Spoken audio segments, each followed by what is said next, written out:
একবার এক বুদ্ধ সন্ন্যাসীর কাছে তার এক শিষ্য একটা সমস্যা নিয়ে আসে। সে তার গুরুকে বলে যে, গুরুদেব, আমার মন বড়ই অশান্ত। আমার মনে সবসময় বিভিন্ন রকমের চিন্তা আসতেই থাকে। সব সময় যে খারাপ চিন্তা আসে সেটা নয়, কখনো খারাপ চিন্তা আসে, আবার কখনো ভালো চিন্তাও আসে। কিন্তু এত বেশি থটস আমার মাইন্ডে চলতেই থাকে যে আমি কিছুতেই এক জায়গায় ধ্যান লাগাতে পারি না।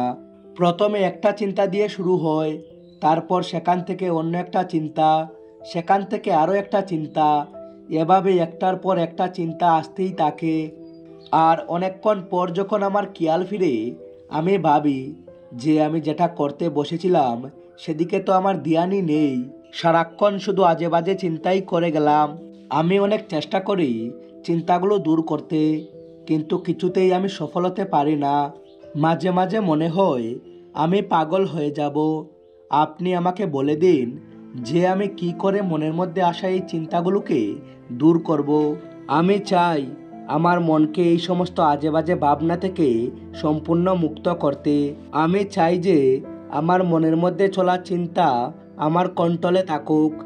আমি যখন যেটা চাইবো শুধুমাত্র সেই চিন্তাটাই করব, আর যখন চাইবো না তখন আমার মনে কোনো চিন্তাই আসবে না।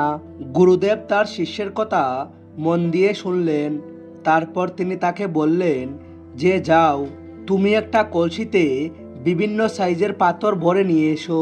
শিষ্য তার গুরুর কথা মতো গেল আর একটা কলসির মধ্যে বিভিন্ন সাইজের পাথর ভরে নিয়ে এলো।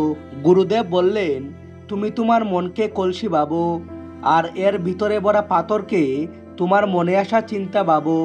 এবার এতে আরো পাথর ভরার চেষ্টা করো। গুরুদেবের কথা শুনে সেই শিষ্য সেই কলসির মধ্যে আরো পাথর ভরতে শুরু করলো। যেহেতু কলসিটা আগে থেকেই প্রায় ভরাই ছিল, তাই দু চারটে পাথর ভরার পরেই কলসি উপচে পাথরগুলো বাইরে পড়ে যেতে লাগলো। এই দেখে গুরুদেব বললেন, এবার থামো, তুমি ভালো করে দেখো যে যেহেতু এই কলসিতে আগে থেকেই প্রচুর পাথর ভরা আছে, সেই জন্য এখানে আর নতুন কোনো পাথর ভরা যাচ্ছে না। এখানে যদি নতুন কোনো পাথর ভরতে হয় তাহলে সবার আগে এই কলসিতে থাকা পাথরগুলোকে বের করতে হবে, তারপর এখানে নতুন পাথর ভরা যাবে। গুরুদেবের কথা শেষ হওয়ার আগেই শিষ্যটা বলে উঠল, ধন্যবাদ গুরুদেব, আমি বুঝে গেছি আপনি কি বলতে চাইছেন। আমাদের উচিত সবার আগে আমাদের মনকে খালি করে দেওয়া, তাই তো? গুরুদেব এসে বললেন, দাঁড়াও, আমার কথা এখনো শেষ হয়নি, আগে পুরো কথা মন দিয়ে শুনো।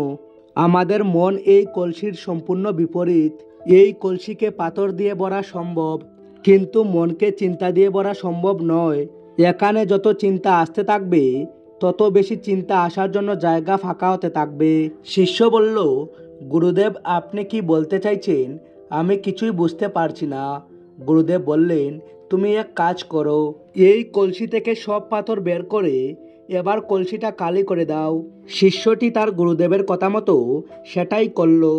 সে এক এক করে সমস্ত পাথর কলসি থেকে বের করে দিয়ে কলসিটা খালি করে দিল।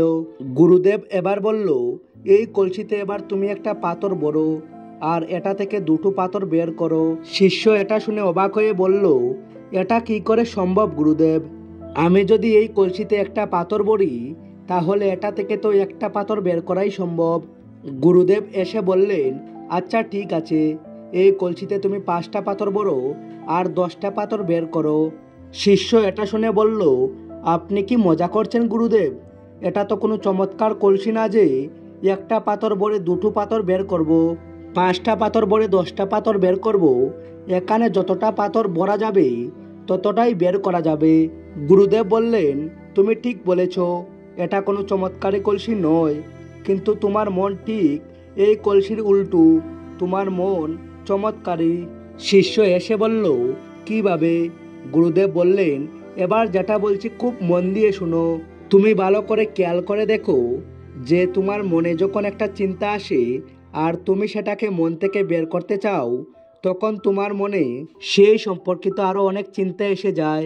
তারপর তুমি যখন এই 4টে চিন্তাকে দূর করতে যাও, তোমার মনে আরো 10টা নতুন চিন্তা এসে যায়।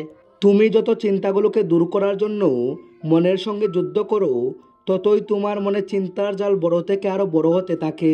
তুমি একটার পর একটা চিন্তাকে ধরে বের করতে চাও, আর সাথে সাথে আরো 10টা নতুন চিন্তা তোমার সামনে এসে দাঁড়িয়ে যায়।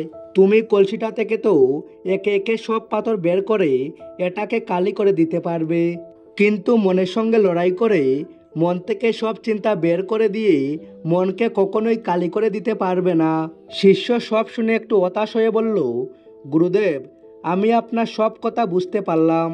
আপনার কথা অনুযায়ী তার মানে আমরা চাইলেও চিন্তার এই মায়াজাল থেকে মুক্ত হতে পারবো না। তার মানে এই সমস্যার কোনো সমাধান নেই। কিন্তু গুরুদেব, আপনিই তো একদিন বলেছিলেন যে সব সমস্যার সমাধান খুঁজলেই ঠিক পাওয়া যায়।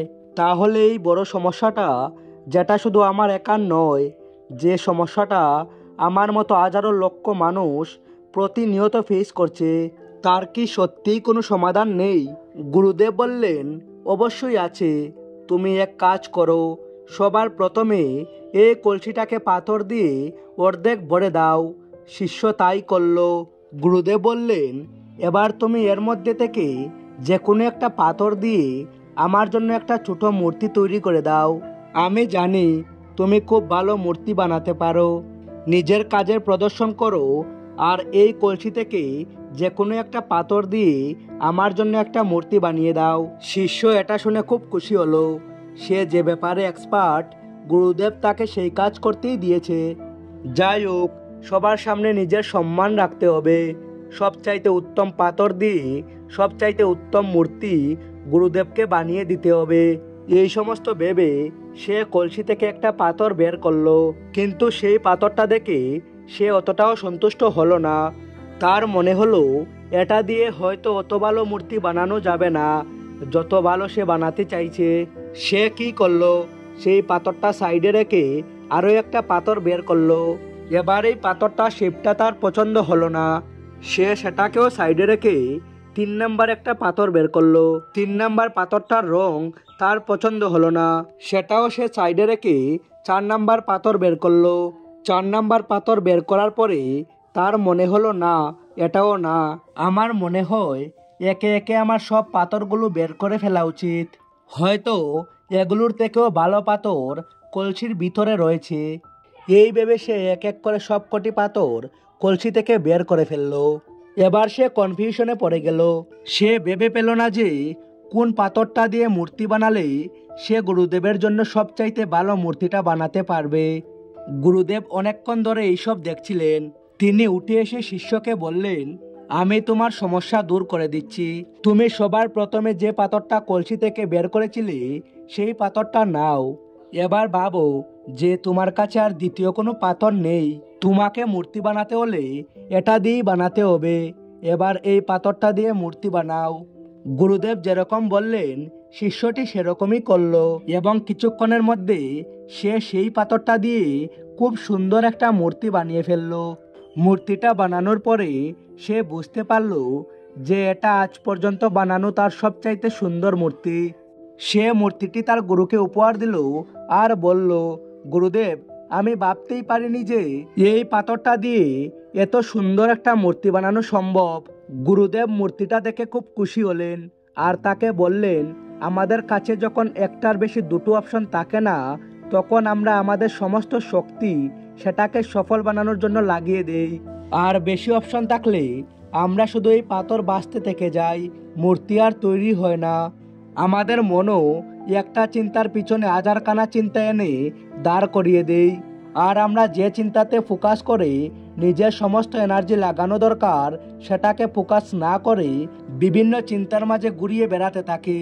কখনো মনে হয় এই চিন্তাটা ভালো, কখনো মনে হয় ওই চিন্তাটা খারাপ, কখনো মনে হয় এই চিন্তাটাকে দূর করা দরকার, কখনো মনে হয় ওই চিন্তাটাকে দূর করা দরকার। আর এইসব 7-5 ভাবতে ভাবতে আমরা যে চিন্তাতে ফোকাস করা দরকার সেটাতেই ফোকাস করি না। গুরুদেব বললেন, মনে আসা আজে বাজে চিন্তাকে দূর করতে হলে সবার আগে সেগুলোকে দূর করার চেষ্টা ছেড়ে দাও। মনের মায়াজালে জড়িয়ে পড়ো না, তার বদলে নিজের মনকে একটা কাজে ফোকাস করার চেষ্টা করো। যখন যেটা করছো ভাবো এটাই তোমার একমাত্র কাজ। এছাড়া তোমার চারপাশে আর দ্বিতীয় কোনো কাজ এই মুহূর্তে নেই। যা করতে হবে এটাই করতে হবে, এরপর আর সুযোগ পাওয়া যাবে না। সেই কাজটা শেষ হলে যখন অন্য আরও একটা কাজ করবে সেটার ক্ষেত্রে সেম প্রসেস ফলো করো। তাহলেই দেখবে তোমার মনের মধ্যে চলা হাজারো চিন্তা কখন কর্পূরের মতো উবড়ে গেছে। তবে এত সহজে কিন্তু মনের এই মায়াজাল থেকে বেরোনো সহজ নয়। এটার জন্য বেশ অনেক দিনের প্র্যাকটিস দরকার। তবে এটা অসম্ভবও নয়। দীর্ঘদিনের অভ্যাসের ফলে কিন্তু আমরা এই বড় সমস্যা থেকে মুক্তি পেতে পারি। তাই বন্ধুরা, ওভার থিঙ্কিং দূর করার জন্য সবার আগে সেটাকে দূর করার চেষ্টা ছেড়ে দাও। তার বদলে যে কাজটা যখন করা দরকার শুধুমাত্র সেই কাজটা করার জন্য নিজের ফুল ফোকাস লাগিয়ে দাও। এটাই ওভার থিঙ্কিং থেকে মুক্তি হওয়ার সবচেয়ে ভালো উপায়। ভিডিওটি ভালো লাগলে লাইক ও শেয়ার করে দাও আপনার পছন্দের মানুষদের কাছে। Thanks for watching.